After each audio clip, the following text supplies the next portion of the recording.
seimbang itu dalam pengertian Ibu itu gimana? Seimbang, apa indikator dan apa parameternya?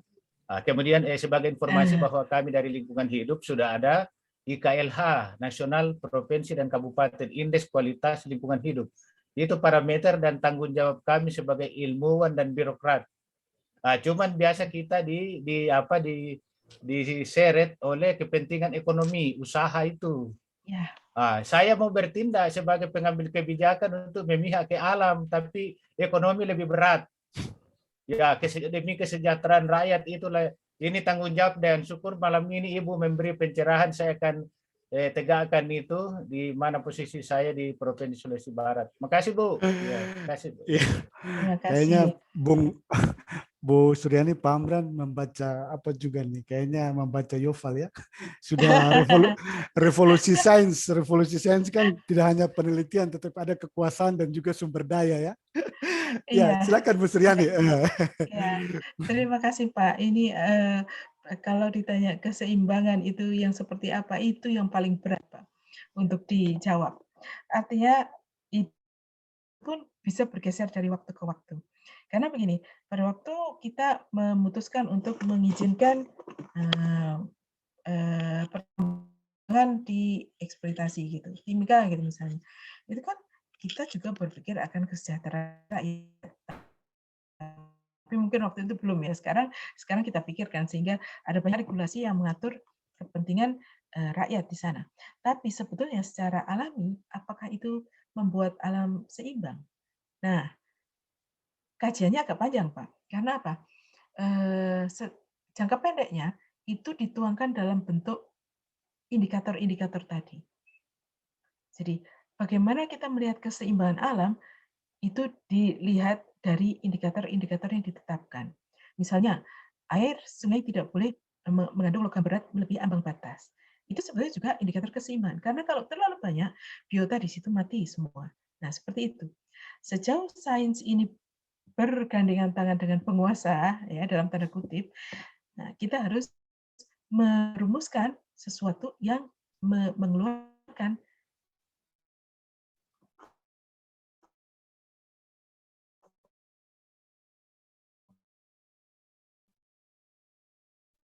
koridor aman dalam menelaah tadi seperti apa gitu. Tapi itu kan kita bisa katakan tidak terjangkau saat ini dengan ilmu yang ada gitu. Jadi memang benar Pak, dalam hal ini kajiannya lebih daripada kajian sains Pak.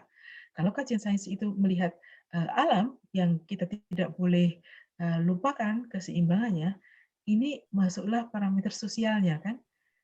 Nah, bagaimana mensejahterakan masyarakat di situ? Apakah kita bisa kemudian melakukan eksploitasi besar-besaran tanpa memperhatikan alam dengan dalih kesejahteraan masyarakat di sana kan juga harus ditimbang begitu. Dan ini tidak mudah. Risk management kalau kita minta dilakukan oleh sebuah perusahaan yang mau didirikan, ini parameternya banyak sekali. Dan tugas ilmuwan ya seperti kami gitu dari kimia, dari ilmu berdasar dari teknologi itu adalah menciptakan sesuatu ya, membuat metode, istilahnya core dari ilmu kimia adalah mengembangkan metode, mengembangkan sesuatu yang bisa kita jadikan indikator. Kita stop atau kita terus gitu. Nah, itu kan juga tidak mudah, Pak, gitu. Jadi pertanyaan Bapak ini tidak mudah. Apalagi kalau dikaitkan dengan kebijakan sosial gitu, Pak. Jadi kalau semua ilmuwan berpikir seperti itu, nah saya berharap ilmuwan bisa memberi penjelasan kepada para pemuka masyarakat atau kepada penguasa di daerah untuk lebih memperhatikan itu. Gitu. Kita jangan ingat diri kita, keluarga kita, anak kita saja, tapi kita harus ingat di masa depan, ya bumi kita seperti apa.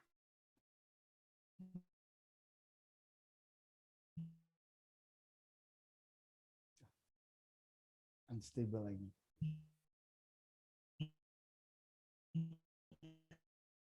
Kalau ini kita mengira ya memang datanglah pengusaha, datanglah investor ini itu. Tapi pada waktu itu sains tidak sampai ke sana, tidak sampai melihat bagaimana biodiversity di sana yang tiba-tiba hilang. Orang sosial juga mempermasalahkan kehidupan suku Batak di sana yang terganggu kan dengan adanya penggundulan hutan dan merubah menjadi sawit gitu. Dan juga seolah-olah kita merasa aman karena kita mendapatkan energi baru yang terbarukan dengan melimpah juga. Tapi ternyata di kemudian hari kita baru tahu bahwa ini menyumbang sangat banyak kepada global warming. Gitu. Jadi kebijakan sekarang itu ya diusahakan sebaik mungkin, seimbang mungkin, tapi kita tidak tahu apa yang terjadi setelah ini. Gitu. Kalau kita tahu bahwa COVID akan jadi seperti ini, kita tidak lakukan banyak hal, Pak. Gitu. Ya, betul. Kita tidak lakukan banyak hal. Misalnya apa COVID ini kan perkembangan dari SARS yang ini sampai saat ini masuk ke kita. Tadinya kan tidak gitu. Dan itu perkembangan itu ya itu cara dia untuk mempertahankan diri. Semuanya survival of the fittest. Gitu. Dan kita memang dalam hal ini istilahnya saya mengatakan kita harus memanage ego kita, ego manusia. Gitu. Kadang-kadang kita nanti kan mau juga melakukan manipulasi terhadap kehendak kita, seolah-olah itu kehendak orang banyak, gitu. Padahal sebenarnya kehendak kita. Gitu. Nah, alam punya ego sendiri.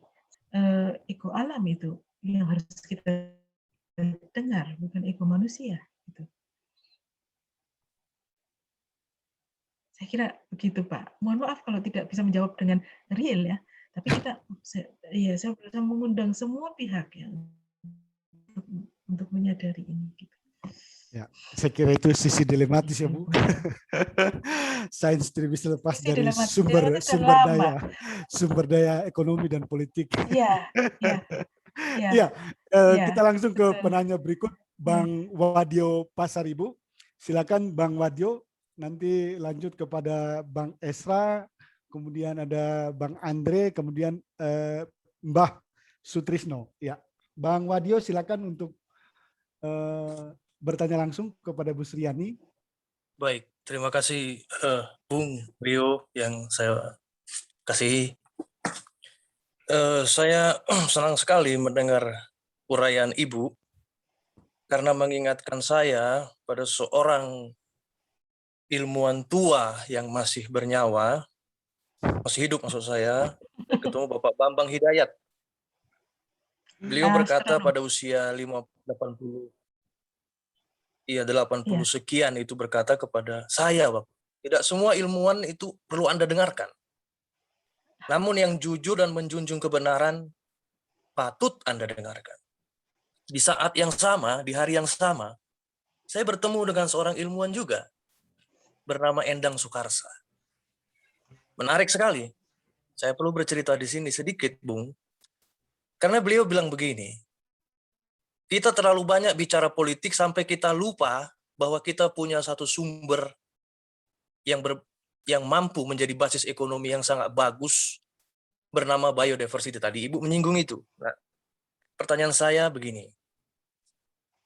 Saya coba membaca biodiversity ini dan kemudian saya bertemu dengan suatu istilah yang dikembangkan UNESCO bernama Biosphere Reserve.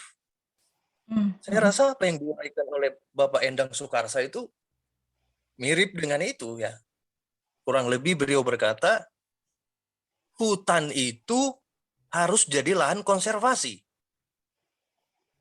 Dia diciptakan menjadi core zone. Karena itu makanya dulu kampus-kampus diciptakan sesuai kebutuhan lingkungannya. Supaya ada hutan tetap menjadi lahan konservasi. Dia tidak diapa-apakan, dia dibiarkan tetap menjadi dirinya, tapi dia dikonservasi, tapi dia diekstraksi kemudian. Diekstraksi, di research, dibangunlah buffer zone di sekitar daerah-daerah konservasi itu, desa-desa buffer zone dan desa-desa transition zone. Sehingga itu akan menjadikan hidup ekonomi. Ada science education facility yang dibangun, contohnya pohon bawang yang sudah lama didefinisikan itu menjadi obat kanker, dan sudah berapa kali itu diambil oleh UNESCO, tapi penemunya dari Indonesia masih mempertahankan itu untuk tidak diciptakan menjadi pil atau menjadi obat. Saya masih melihat ada harapan.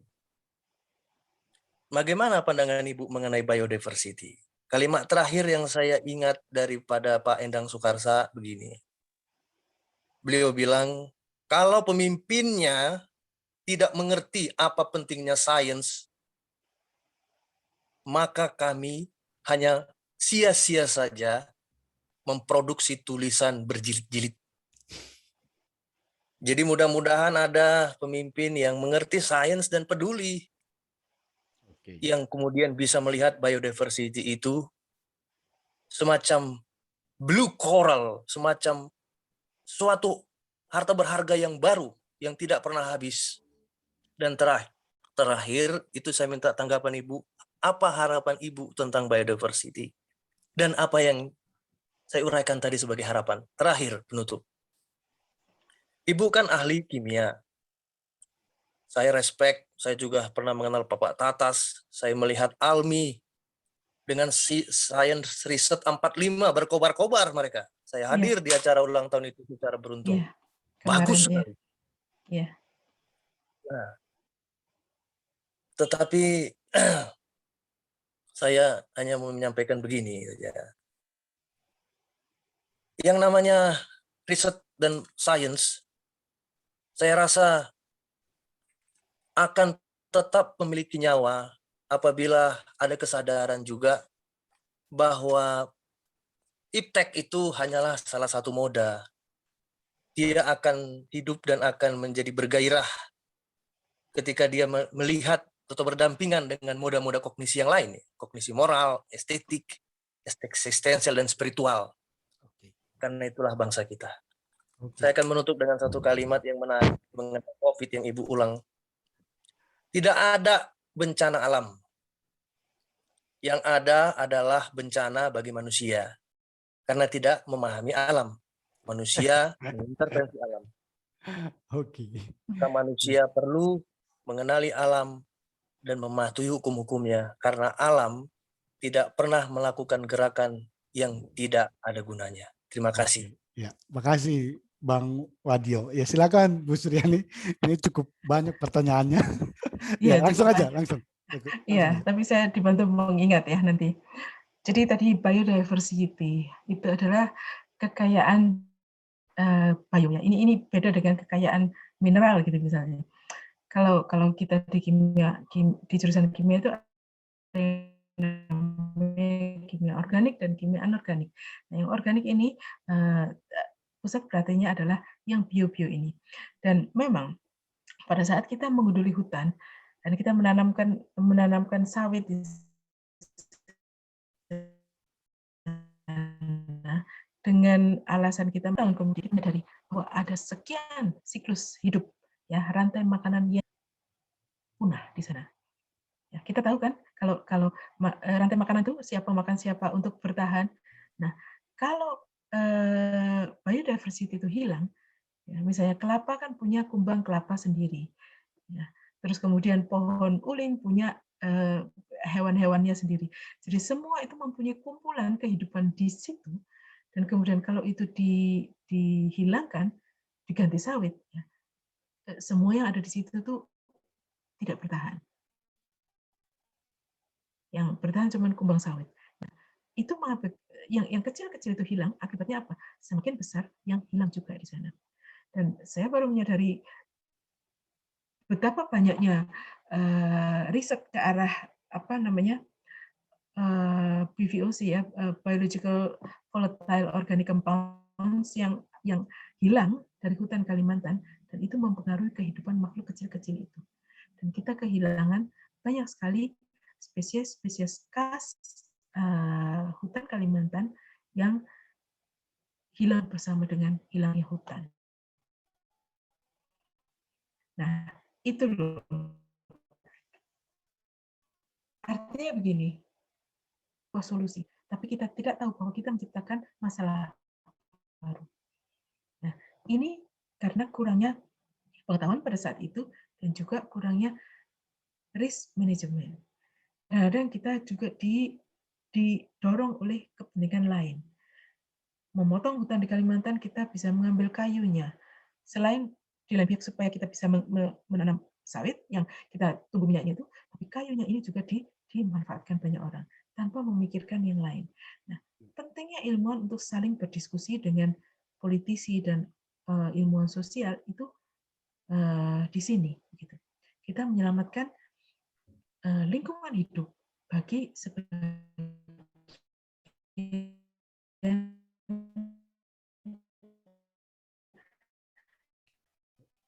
makhluk. Gitu. Manusia akan terpengaruh kalau yang hidup di sekitarnya itu berganti. Gitu. Nah, saya rasa seperti itu. Nah, sementara riset berjalan tetap, ya silakan riset berjalan. Tapi demi riset itu bersinggungan dengan kekuasaan, nah, itu adalah saat di mana ilmuwan harus hati-hati. Minggu depan kita akan membahas etika, dan kita mulai, kalau dalam hal sains ini kita mulai dari indikator-indikatornya. Masih ada atau tidak sesuatu yang tadinya menjadi penanda kehidupan di sana.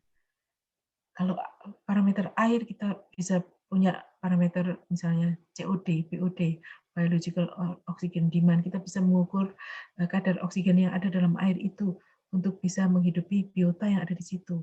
Atau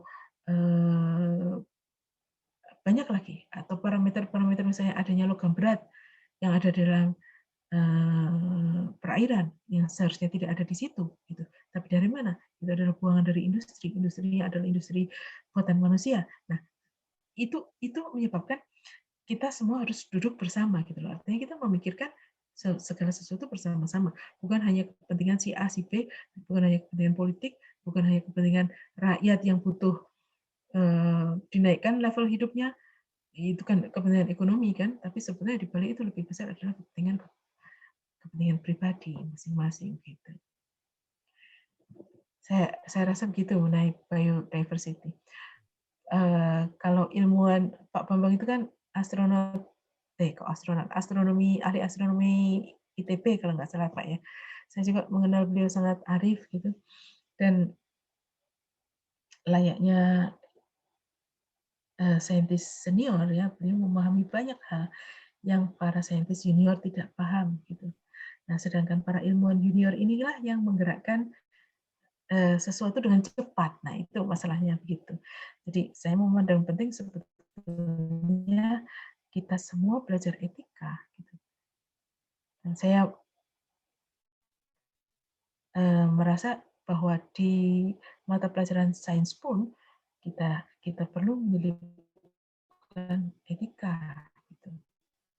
Etika, ethics across kita itu harus senantiasa melihat yang lain di sekeliling kita, bukan hanya kita sendiri sebagai pengada. Nah, itu yang ada atau apa gitu istilahnya para filsuf. Ya. Gitu. Saya rasa begitu. Apakah ada yang terlewat ini? Enggak, kayaknya sudah masuk Bu semuanya. Ya, saya ke Bang Andre Saputra. Silakan Bang Andre untuk langsung bertanya kepada Ibu Suryani. Nanti setelah itu Mbah Sutrisno. Silakan Bang Andre untuk unmute. Oke, iya, makasih kesempatannya. Dan saya langsung aja kali ya. Kan saya mahasiswa fisika. Nah, saya itu cukup agak dalam tanda kutip terganggu gitu karena ini kan pembahasannya keseimbangannya itu kan antara kita manusia dengan alam. Nah, saya di bidang fisika itu agak susah untuk nemu link antara gimana saya di bidang fisika ini bisa kontribut ke keseimbangan itu, khususnya kayak misalnya kayak fisika teori atau misalnya kosmologi yang sama sekali nggak ada interaksi langsung dengan manusia gitu. Nah, menurut Ibu bagaimana kayak pendapatnya gitu kayak gimana saya yang di bidang teoretik seperti itu, dan mungkin Ibu juga kali kan kimia murni juga gitu, untuk bisa kontribut gitu dalam kayak kita sebagai ilmuwan tuh juga bisa menyimbangkan gitu antara kita manusia dengan alam. Itu aja sih. Terima kasih. Makasih Ya. Bung Andre. Ya, saya langsung ya, Bung Rio ya. Oke, fisika. Ini kan serumpun gitu ya dalam hal sains. Nah, tapi gini loh, apa yang orang fisika pelajari itu kan semua parameter yang dibutuhkan untuk Manusia. mempertahankan kesetimbangan. Ya, kalau saya selalu bilang begini, kalau orang biologi melihat tumbuhan, kemudian manusia, pohon, ya, hewan. Kalau orang kimia melihat molekul, atom. Gitu. Orang fisika melihat gejalanya, magnet, listrik, panas, ya. Dan itu semua terukur, bisa diukur. Dan itu semua adalah bantuan yang sangat baik untuk orang kimia, orang biologi, loh sebetulnya ya. Matematika dan fisika itu sangat membantu biologi dan kimia untuk menjelaskan sistemnya. Kita mereaksikan sesuatu mengukur panas. Gitu. Kalau Einstein menciptakan, merumuskan E mc kuadrat itu kan juga Einstein kan fisikawan ya. Einstein sangat empiris gitu loh. Einstein sangat banyak berkegiatan dengan eksperimen di labnya. Ya. Tapi itulah parameter-parameter yang harus kita perhatikan. Sekarang orang fisika harus bisa menjelaskan kenapa. Gitu. Pengukurnya adalah temperatur. Simple. Ya. Temperatur yang naik terus itu akan melibas kehidupan. Kalau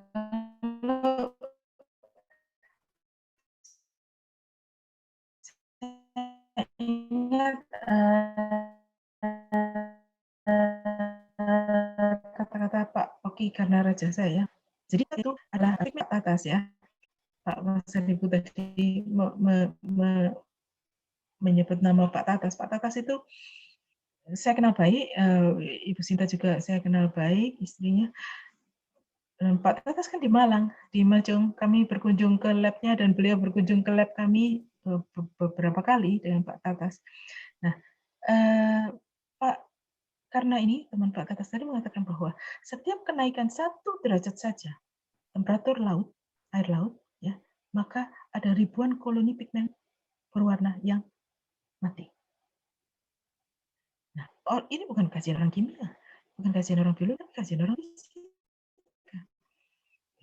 Dalam hal menentukan sebuah metode, kita harus mengembangkan sebuah metode, kita harus memilih sebuah indikator, kemudian mengembangkan metode untuk menguji hipotesis kita. Disitulah peran orang fisika dan matematika banget kita perlukan. Jangan putus asa, Mas Andri, jangan putus asa. Ada banyak hal yang bisa kita lakukan, gitu. Ya memang oke, fisika teoritis memang seperti itu ya. Kuantum itu kan sumbangan orang fisika ya, Heisenberg, Bohr, Niels Bohr, semua para tokoh itu orang fisika. Tapi akhirnya siapa yang menggunakan? Ya kita semua. Orang fisika melihat gejala, sinyal ya, yang tidak dilihat oleh orang lain, dan itu sangat membantu. Sangat membantu. Gitu. Nah, sekarang kecenderungannya di Indonesia orang fisika masuknya ke fisika material, yang menciptakan material baru yang ini itu. Itu juga menimbulkan sedikit concern ke saya. Kadang-kadang kita punya ambisi menciptakan sebuah material baru, tapi kita lupa bahwa itu membuat ketidakseimbangan baru. Nah, seperti itu. Selalu ada perhitungan, ya, selalu ada perhitungan, selalu ada risk management, ya. Ada kurang lebihnya kita namakan itu optimasi. Yang mungkin orang tidak bisa memahami itu. Orang mengharapkan ilmuwan untuk mengatakan iya atau tidak, boleh atau tidak, betul apa salah gitu. Di balik itu ada banyak sekali yang kita perlu pikirkan. Karena taruhannya adalah kehidupan kita semua, gitu, alam kita. Kita tidak bisa mengatakan ini bukan tanggung jawab saya, ini tanggung jawab kita, gitu. Seorang politikus akan bertanya kepada para ahli, ini bisa nggak dieksploitasi? Berapa kadarnya? Terus bertanya lagi kepada orang ekonomi, tolong hitungkan keuntungannya berapa? Bagaimana naikkan indeks ini itu? Nah, tapi sebetulnya awalnya kuncinya adalah orang sains. Kalau kita memahami bahwa alam ini harus seimbang, ya kita akan hati-hati. Kita tidak cuma membayangkan berapa ya nanti saya diuntungkan dengan ini, atau popularitas juga bisa ya, bukan hanya uang sekarang orientasi orang, tetapi juga popularitas ya, itu bahaya gitu. Nah, dalam hal ini kita perlu terbuka terhadap banyak sekali masukan, termasuk masukan dari para agamawan gitu. Jadi Mas Andre masih muda ya, saya selalu senang bicara dengan yang muda-muda. Kenapa? Masa depan itu di tangan loh ya, di tangan Anda loh. Ya, satu, kita bisa menyumbangkan sesuatu, dan paling tidak kita tidak boleh skeptis gitu. Ini dunia bergerak. Dunia bergerak.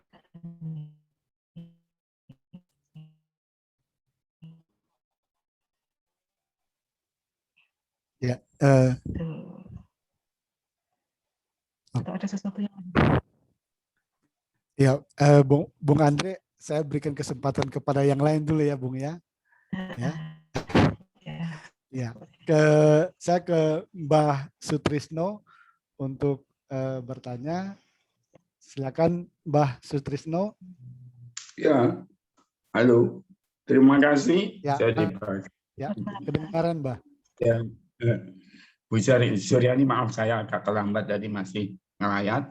Tapi saya senang sekali mendengar pergumulan semacam ini ya, tentang kemampuan manusia, kemampuan saintis, bukan saja untuk mengeksploitasi bumi, tapi bertanggung jawab, punya kesadaran etis, punya tekad, ya, punya spiritualitas untuk memelihara planet bumi ini. Memang saya sendiri baru menyadari itu tahun 70-an awal, ketika isu tentang limit of growth dari Club of Rome ya, yang mengungkap krisis-krisis ekologi itu. Memang kemudian ada saling tuduh-menuduh ya. Wah, ini akibat orang Kristen yang ada ayat berkuasalah. Nah, itu kan satu kekeliruan dalam penafsiran ya. Tapi ada juga tuduhan, nah ini kan akibat dari pencerahan para saintis melihat bumi ini sebagai objek, sebagai benda. Tapi bukankah dalam perkembangan ada kesadaran lain? Teilhard de Chardin, filosof dari Prancis, ya, itu kan melihat bahwa ada evolusi rohani dari manusia yang menyadari ini manusia punya tanggung jawab, dan Teilhard itu sangat optimis ya, bahwa ada itu roh Tuhan yang memimpin, mengawal manusia untuk ke titik omega, titik di mana kesadaran etis itu memuncak, sehingga kuasa dari cinta kasih itu betul-betul menjadi kekuatan untuk menyelamatkan kosmos ini. Di pihak lain, memang di Alkitab kita juga diajarkan bahwa ada itu kekuatan-kekuatan perusahaan, tapi juga ada kekuatan yang menata tertib, tohu wabohu, menata tertib kekacauan kosmis ini ya. Dan itu optimis sekali bahwa penyelamatan ini memang manusia diharap untuk ikut serta, tapi juga ada peranan Tuhan, ada juga peranan alam. Alam ini juga punya tatanan kosmis yang hebat sekali ya. Kita lihat aja peredaran bulan dan bintang. Pertanyaannya Mbah. Begitu teratur ya. Dan itu menguatkan hati dan memberi optimisme bahwa ya kita manusia mengayu-ayuning bawono. Kita ikut serta di dalam keharmonisan alam ini dan ikut bertanggung jawab, bukan saja melebur ya, tapi sebagai driving force ikut mengarah ke sana ya. Itu menarik sekali. Memang pencerahan itu. Pertanyaannya, Mbah, boleh pertanyaannya langsung? Pertanyaannya. Oke, Ibu Suryani, optimisme apa aja Bu yang Ibu hayati ya untuk menghadapi krisis-krisis ini ya, baik itu krisis etis, selain krisis fisik, alam yang rusak ini. Oke, makasih. Ya, makasih Mbah Tris. Terima kasih. Iya. Ini pertanyaan yang tidak mudah dijawab juga ini. Optimisme apa? Ya. Saya selalu merasa kita itu harus positif. Kalau kita negatif, nanti kan kacau semua. Jadi sebetulnya itu bukan optimis ya. Artinya kita maju, tapi di lain pihak kita menyadari kita punya kekurangan. Dan kita berusaha menyeimbangkan alam. Kita melihat, kan kita secara objektif, kita bisa melihat bahwa ada sesuatu yang berubah, ada sesuatu yang tidak cocok, ada sesuatu yang perlu di-encourage, gitu. Jadi dengan peran akal atau juga kesadaran, consciousness, awareness, nah itu berarti kita akan keluar dari diri sendiri, dari ego kita, untuk menghadapi kenyataan bahwa ini ada sesuatu yang kita perlu perjuangkan. Jadi apakah itu optimisme? Ya, saya rasa iya. Kita perlu membangun sebuah sikap sendiri bahwa kita harus mengusahakan sesuatu yang baik. Nah, di lain pihak kita kan perlu makanya kalau dalam Alkitab dikatakan rendah hatilah gitu ya, be humble. Itu maknanya dalam sekali. Bahwa di lain pihak kita merasa harus positif, harus maju, tapi kita juga mempunyai kelemahan. Dan kita selalu harus objektif begitu. Kita harus keluar dari diri kita sendiri dengan seluruh kepentingan, keinginan kita, istilahnya juga mungkin kasarnya kerakusan manusia itu berasal dari nafsu. Nah, itu proses kita tinggalkan. Sebagai orang yang biasa berkutat dengan lab gitu, saya tidak bisa memerintahkan sebuah reaksi. Kalau reaksi tidak seperti apa yang saya pikirkan, berarti yang saya pikirkan kan salah. Atau ada sesuatu yang belum saya ketahui. Ada faktor yang tidak saya perhitungkan. Nah, seperti itu, Pak. Apakah ini optimisme? Saya merasa kita semua harus optimis. Dengan COVID seperti ini, apakah kita tetap optimis? Harus.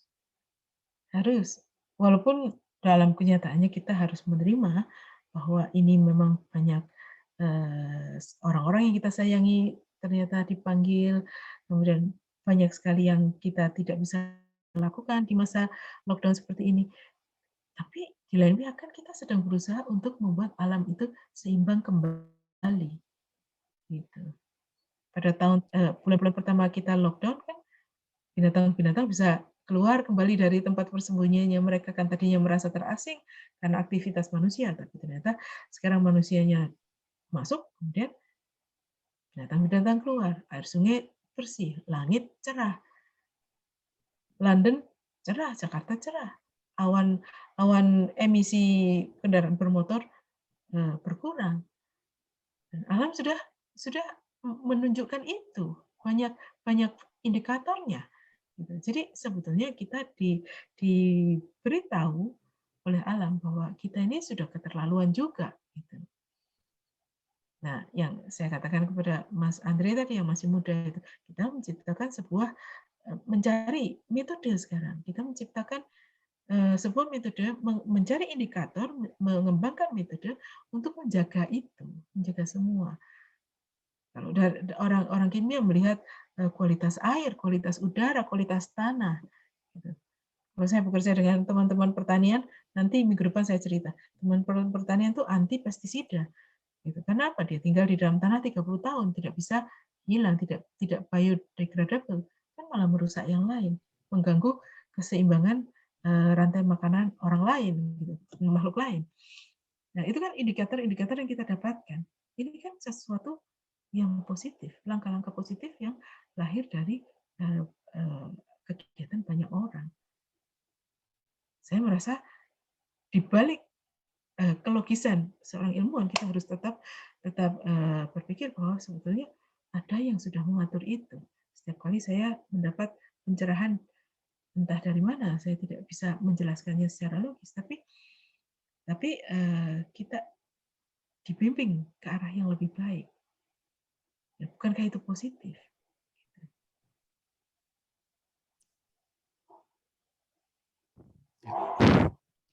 Bagaimana, Pak? Ya. Saya kira cukup ya Mbah atas jawabannya ya Mbah. Mas, Kalau cukup, ya, nanti kita iya, diskusikan lagi. iya Terima kasih Mbah. Bu Dor. Ya, Minggu depan kita, ya sama-sama Pak. Minggu depan ya, kita bahas lagi. ya. Dan kita masuk Oke. ke etika dan lain-lain. Ini Ya. juga pertanyaan seperti ini juga membuat saya juga berpikir, Bung Rio, dan saya juga berterima kasih kepada pemirsa ya. Ini kita bareng-bareng gitu memikirkan alam kita. Ya. Tidak ada yang kita patok waktunya harus segera selesai, solusinya apa gitu. Enggak gitu. Kita berpikir bersama-sama. Solusinya nanti datang sendiri di jalan. Siapa tahu kita juga tidak paham waktu solusi itu datang gitu. Iya. Ya, sebelum saya ke Bung Denny Carolus, saya membaca pertanyaan dari kawan-kawan atau Bapak Ibu dari media GPSDI, Bu Suryani. Pertanyaannya Ya. singkat aja.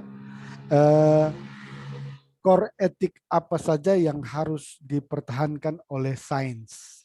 Itu pertanyaannya. Core etik apa saja yang harus dipertahankan oleh Core etik sains? apa saja? Iya, silakan Bu. Sepemahaman saya, belum sampai ke etik teoritis seperti itu ya. Tapi saya sudah mengatakan bahwa orang sains perlu etika. Ya, nanti baru kita masuk ke sana. Dan saya sudah mengamati beberapa perkembangan dari beberapa ilmuwan yang menulis di jurnal-jurnal mengenai sains filosofi. Nah, saya memperhatikan memang tidak ada yang betul-betul spesifik seperti orang filsafat menjelaskan mengenai etika, gitu. Core ethics itu apa? Itu bisa apa saja, terdiri dari apa saja sepanjang dia objektif, gitu. Bagaimana sains itu bisa merubah ya pemahaman kita terhadap yang lain, alam itu sendiri. Nah, itu patut kita perhitungkan, gitu. Paling tidak, misalnya kalau kita berdiskusi dengan teman-teman pendidik, gitu, paling tidak sesederhana kalau kita minta anak SD misalnya tertib membuang sampah di tempatnya. Begitu. Itu etika yang sebetulnya kalau dikaji itu saintifik sekali kan. Secara objektif kita membantu keseimbangan alam. Kita bukan membantu keseimbangan alam, tapi mengurangi ketidakseimbangan alam yang dilakukan oleh manusia, yang merupakan akibat dari kehidupan dan tingkah laku manusia seperti itu. Dan pemahaman seperti itu ya, saya tidak bisa merumuskan seperti teori orang filsafat dalam merumuskan etika gitu. Tapi paling tidak kita tahu bahwa ada sesuatu yang harus kita perhatikan dalam rangka pengembangan sains gitu. Karena pengembangan sains itu selalu diikuti dengan perubahan. Karena scale up-nya sains itu adalah teknologi. Dan teknologi akan merubah gitu. Saya pikirkan lebih lanjut ya ini core ethics apa gitu. Apa yang akan saya geluti nanti ini 1 minggu mungkin saya sampaikan minggu depan. Begitu. Soal etika ya Bu. Ya, makasih Bu Suryani. Silakan Bung Denny untuk bertanya langsung kepada. Ya. Silakan Bung, singkat dan jelas. Selamat malam, Bu Suryani. Malam. Dosen Bu. Iya, Bung Denny. Oh, saya mencoba membuka tentang ini Bu, jurnal ini, tapi tentang sosiologi. Nah, kita ketika membahas tentang sains itu kan juga harus dikembangkan dalam kajian penelitian ilmiah, baik itu penelitian kualitatif maupun kuantitatif. Nah, setahu saya tuh apapun yang di situ penelitian kualitatif, kuantitatif harus kita teliti, diimplementasikan dengan di lapangan. Misalnya dari beberapa buku-buku dokumen, misalnya contoh, orang ketika berfilsafat itu dia pasti akan memasuki ke ilmu yang lain, misalnya ke ilmu IPS maupun sosial maupun ilmu alam. Misalnya di fisika itu banyak tokoh-tokoh seperti Descartes, tokoh Pythagoras dan sebagainya, yang kebetulan mereka itu juga seorang filsuf dan juga seorang sosiolog di abad yang dulu, ya termasuk Albert Einstein juga. Nah, saya juga melihat bahwa tokoh-tokoh ini ya selain maaf ya Bu, keturunan Yahudi, orang Yahudi itunya tuh. Tapi beliau ini ya termasuk Einstein dan sebagainya. Bahkan Karl Marx pun juga keturunan Yahudi. Nah, dari situ saya melihatnya bahwa mereka tuh gini Bu, kecenderungan walaupun beliau banyak sekali yang bukan seorang dosen ya. Bukan seorang dosen. Tapi beliau itu peneliti sampai sedetail-detailnya. Apapun yang mereka dapat ya kita telah. Nah, yang ingin saya tanyakan begini Bu, apakah kekurangan kita, ya maaf ya selaku orang Indonesia juga, orang Jawa juga, kadang-kadang kita sendiri ketika pas menerima Tuhan ya ibaratnya mentah-mentah, entah itu secara ilmu pengetahuan alam maupun ilmu pengetahuan sosial. Bahkan kemana dia orang, itu bumi itu datar dan sebagainya. Saya cuma bercanda, coba baca buku sejarah matematika. Saya gitu kan, sejarah ilmu pengetahuan alam. Supaya apa Bu? Kadang-kadang kita sendiri tidak pernah membaca sejarah, tapi kita sendiri mentafsirkan pemikiran kita masing-masing. Padahal di sekolah dulu, mulai SD, SMP, SMA, sampai kuliah, diajari cara-cara berpikir ilmiah. Nah, ingin saya tanyakan gini, apakah perbedaan orang, maaf ya, saya sebutkan di Barat, di Eropa, dengan di sini, itu gara-garanya kita setelah SMA, kuliah, selesai, maaf ya, penelitian itu nggak berlanjut. Dalam bentuk kayak jurnal seperti ini itu nggak berlanjut. Apakah itu yang menyebabkan penelitian kualitatif dan kuantitatif, mohon maaf, saya sebut berhenti ketika orang tersebut, mohon maaf, magister, S2, MAP, magister atau pasca sarjana. Itu saja Bu. Terima kasih. Dan semoga hati. Oke, terima kasih Bung Denny. Saya langsung jawab ya Bung Rio ya. Kalau menurut saya itu, saya cenderung mengatakan ini produk kultur ya Pak ya, kebudayaan dan pendidikan. Jadi kita terbentuk dari cara orang tua kita mendidik kita, keluarga kita, pendidikan yang kita terima di sekolah, kurikulum kita. Nah seperti itu. Gitu. Jadi bukan karena Yahudi atau apa, itu kajian lain lagi. Jadi misalnya begini, kalau saya mengikuti banyak perkembangan di bidang genetika segala macam, itu kan biodiversity dari gen kita itu sudah berbeda gitu loh. Tapi yang tampak sekarang itu adalah kultur yang berbeda akan menghasilkan orang yang berbeda. Ya, kenapa kita berhenti melakukan penelitian kualitatif dan kuantitatif ya? Karena tidak ada kebutuhan ke sana gitu. Tapi kita kan tidak dihalangi untuk berpikir kan? Kita tidak dihalangi sama sekali. Kita boleh berpikir, tetap berpikir. Mau menulis sesuatu tanpa disuruh juga nggak apa-apa gitu. Dan kita bisa melihat itu dari perbedaan cara pendidikan juga.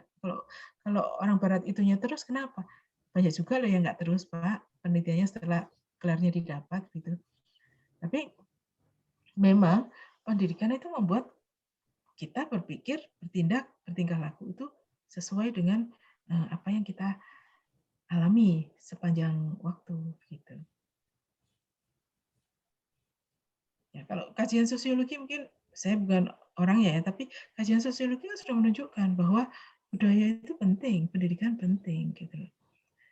Dan memang kalau dikatakan kenapa ahli-ahli itu banyak orang Yahudi, ya mereka punya kemampuan untuk itu gitu. Di lain pihak memang pendidikan, latar belakang pendidikannya